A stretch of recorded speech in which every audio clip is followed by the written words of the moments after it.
Good morning बच्चों। आज कक्षा 9वीं में हम लोग सामाजिक विज्ञान के अंतर्गत भूगोल का अध्ययन करेंगे। भूगोल का आपका चौथा अध्याय जिसका शीर्षक है भारत की नदियां एवं अफवाह प्रणाली, जिसमें हम लोगों ने भाग 1 का अध्ययन तो कर लिया था। अब हम लोग भाग 2 का अध्ययन करेंगे।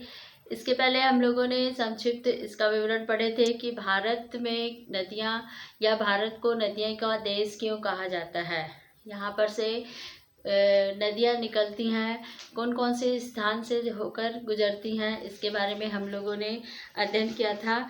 अब इसमें अफवाह तंत्र के बारे में अध्ययन करेंगे और इसमें इसके पहले हम लोगों ने नदियों की अवस्थाएं, जिसमें प्रौढ़ अवस्था था, इसमें जो वृहद अवस्था था, जो युवा अवस्था था और जो 3 अवस्थाएं थी, इसके बारे में हम लोगों ने अध्ययन किया था।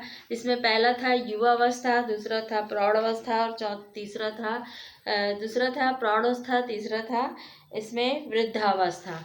तो ये तीनों अवस्थाओं के बारे में अध्ययन किए थे हम लोगों ने। अब हम लोग नदियों का अफवाह तंत्र के बारे में पढ़ेंगे। अफवाह तंत्र हम किसको कहते हैं? अफवाह तंत्र वह होता है जो कि नदियाँ संरचना के आधार पर, धरातल की जो संरचना होती है उसके आधार पर बहती हैं। जिन क्षेत्रों से होकर गुजरती है वो उसका अफवाह तंत्र कहते हैं। इसी में देखेंगे जहाँ से पानी आकर यहाँ पर मिलता रहता है वह संपूर्ण क्षेत्र जो उस नदी का बेसिन कहलाता है। जैसे गंगा नदी है। गंगा नदी एक प्रमुख नदी है जो कि हिमालय पर्वत से निकलकर अनेक क्षेत्रों से बहती है, और ये जब अनेक क्षेत्रों से बहती है तो वहाँ पर जाकर छोटी छोटी नदियाँ उनमें समाहित होती हैं, तो उसका गंगा का बेसिन कहा जाता है। इस नदी में यहाँ पर नौका परिवहन का कार्य भी होता है, और अफवाह प्रणाली का अर्थ है यहाँ पर मुख्य नदी और उसकी सहायक नदियों का बहाव का क्रम किस प्रकार से होता है, ये हम लोग इसमें अफवाह तंत्र में पढ़ते हैं।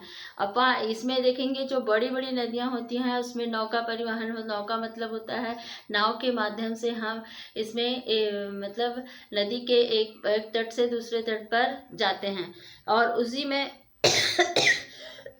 उसी में देखते हैं उसमें कई सारी नदियां जाकर समाहित होती हैं, उसको उसकी सहायक नदियां कहा जाता है। तो इस प्रकार से इसमें जो नदियां होती हैं वो नदियां कई सारी नदियां हैं, चाहे वो ब्रह्मपुत्र हो, चाहे गंगा हो, चाहे वह सरस्वती हो, सतलज हो। कई सारी बड़ी बड़ी नदियां हैं जिसमें कई छोटी छोटी नदियां जाकर समाहित होती हैं, उसको उसका अफवाह तंत्र या उसका बेसिन जो जहाँ पर वो जाकर मिलती हैं और उन क्षेत्रों से वो बहती हैं। जिन जिन क्षेत्रों से आ रहा है वह कुछ अफवाह प्रतिरूप निम्नलिखित है। यहाँ पर देखेंगे कई अनेक क्षेत्रों से अलग अलग प्रकार से यहाँ पर नदियाँ निकलकर बहती हैं, उसको उसका अफवाह तंत्र कहते हैं। और वही कई प्रकार से है, जैसे वृत्ताकार में होता है, जालीनुमा होता है और आयताकार होता है, और ये एक होता है केंद्रोन्मुखी। अफवाह तंत्र के मतलब अलग अलग रूप में वो नदियाँ बहती हैं। तो सबसे पहले हम लोग ये देखते हैं कि इसमें वृत्ताकार जो होता है, वृत्ताकार या ध्रुवाकृतिक प्रवाह प्रतिरूप, इसका क्या प्रतिरूप होता है? जो वृत्ताकार में होती है वो किस प्रकार से होती है? इस प्रकार के प्रवाह प्रणाली होते हैं ये वृत्ताकार। इस प्रकार की प्रवाह प्रणाली ऐसे प्रदेशों में पाई जाती है जहाँ पर धरातल की चट्टानों में समरूपता मिलती रहती है। धरातल के चट्टानों में समरूपता मिलती रहती है। इस प्रतिरूप के प्रमुख भाग यहाँ पर प्रमुख धारा तथा उसकी सहायक नदियाँ एक वृक्ष की शाखा के जैसे होती है, जैसे अलग अलग भागों में बढ़ जाती हैं, इसको हम वो दिखाई देता है। और जैसे ये गंगा, यमुना है, सिंधु है, महानदी है और गोदावरी की प्रवाह तंत्र, इस प्रकार ये जो नदियाँ होती हैं ये वृत्ताकार प्रवाह प्रतिरूप में बहती हैं। अब देखते हैं हम लोग जालीनुमा प्रतिरूप किस प्रकार से होता है। यह प्रतिरूप इसमें कोमल कोमल तथा यहाँ पर देखोगे कोमल व कठोर शैलों के निम्न शैलों की भिन्न भिन्न संरचना वाले होते हैं में विकसित होता है। इसमें सभी धरातली ढाल के अनुरूप यहाँ पर अनुसरण करती हैं और नदियाँ एक जाल का निर्माण करती हैं।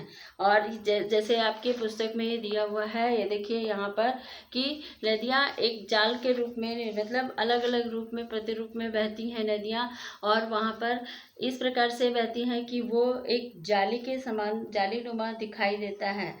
नदियाँ इसमें देखेंगे एक जाल से का निर्माण करती हैं तथा यहाँ पर समकोण पर मोड़ बनाती हुई यहाँ पर समानांतर घाटियाँ में बहती हैं। और ये सहायक नदियों की समानांतर ही बहती हैं। सहायक नदियों में नदियाँ मुख्य रूप से नदियाँ समकोण पर मिलती रहती हैं। तब ये जालीनुमा प्रतिरूप का निर्माण होता है। इस प्रकार से नदियाँ यहाँ प्रणाली एक तो सौराष्ट्र और नीलगिरी तथा यहाँ अमरकंटक की पहाड़ियों में पाई जाती हैं।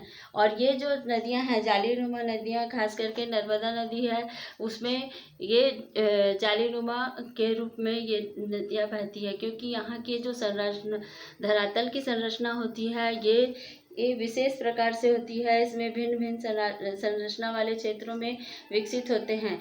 इसमें से ये धरातली बनावट जो होता है वो ढाल के रूप में होता है, ढालनुमा होता है। और उसी के कारण से, क्योंकि अधिकांश करके जो नदियाँ होती है वो पहाड़ी क्षेत्रों से निकलती है, और पहाड़ी क्षेत्रों से जब बहती हैं तो उस समय उनका जो वेग होता है, जो उनका बहाव होता है, वो बहुत तेज होता है। अब देखते हैं इसमें आयताकार। तो यह प्रतिरूप आयताकार संधियों और भ्रंशों वाले क्षेत्रों में होते हैं, में उत्पन्न होते जाते हैं। प्रमुख नदियां यहाँ पर की सहायक नदियां की शाखाएं और इसमें उप शाखाएं समकोण पर मिलती रहती हैं तथा भारत में इस प्रकार की नदियां का प्रवाह उन पर मिलता रहता है। और लेकिन इसमें नावें और समुद्री तटों पर ऐसा प्रतिरूप मिलता है। और इसमें देखेंगे आयताकार क्षेत्र में जो बहने वाली नदियां होती हैं वो उसमें जो सहायक नदियां और शाखाएं में धरातल में अपने आप में वो एक समकोण संरचना के रूप में एक दूसरे को काटती हुई वो बहती हैं, जिससे वहाँ पर आयताकार का निर्माण होता है। अब देखते हैं केंद्रोन्मुखी होता है। जिस क्षेत्र में नदियाँ वाले क्षेत्रों में यह अपवाह तंत्र में केंद्र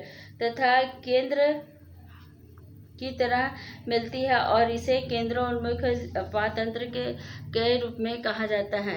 तो इसमें देखेंगे नदियाँ जो अपवाह प्रणाली के अंतर्गत 4 भागों में विभाजित होती है। पहला वृत्ताकार में होती है, दूसरा होता है जालीनुमा, और तीसरा होता है आयताकार, और चौथा होता है इसमें केंद्रोन्मुखी जो प्रवाह प्रतिरूप होता है वो।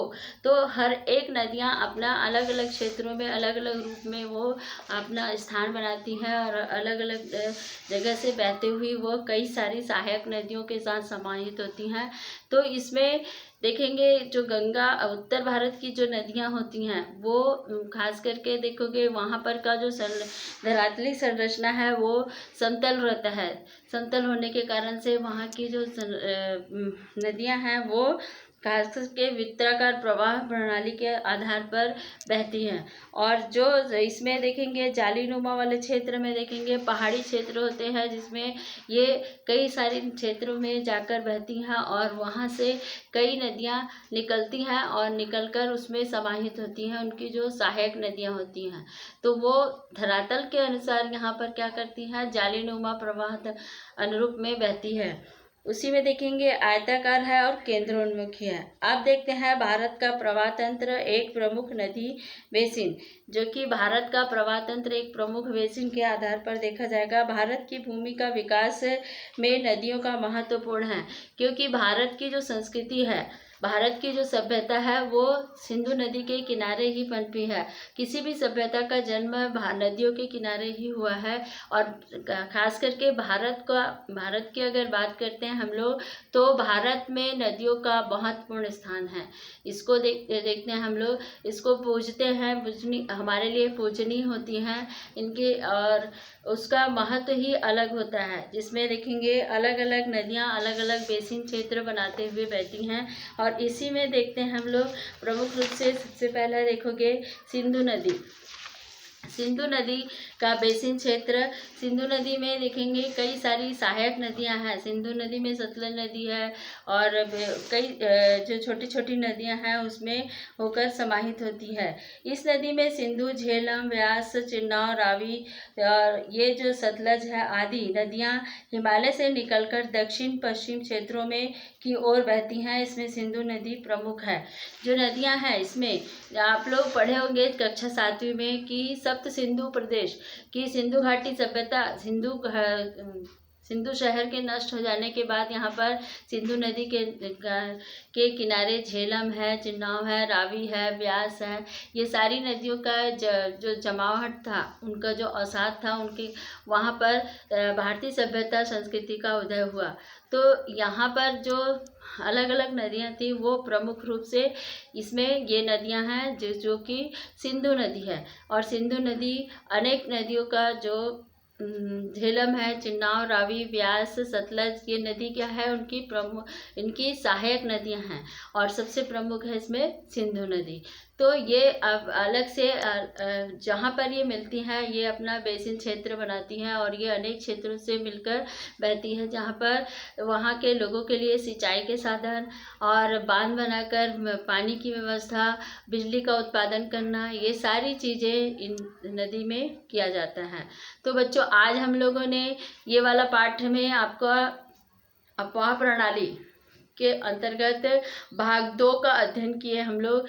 आप लोग इस पाठ को अच्छे से अध्ययन करेंगे, क्योंकि भारत में जो नदियों का महत्व है, हमारे लिए नदियाँ क्यों आवश्यक थी, हमारे लिए भारत में या भारत को नदियों का देश क्यों कहा जाता है, इस पाठ में सबसे महत्वपूर्ण विषय बना हुआ है। तो आप इस पाठ को अच्छे से अध्ययन करेंगे ताकि आपको अच्छे से समझ में आ जाए। ठीक है, थैंक यू।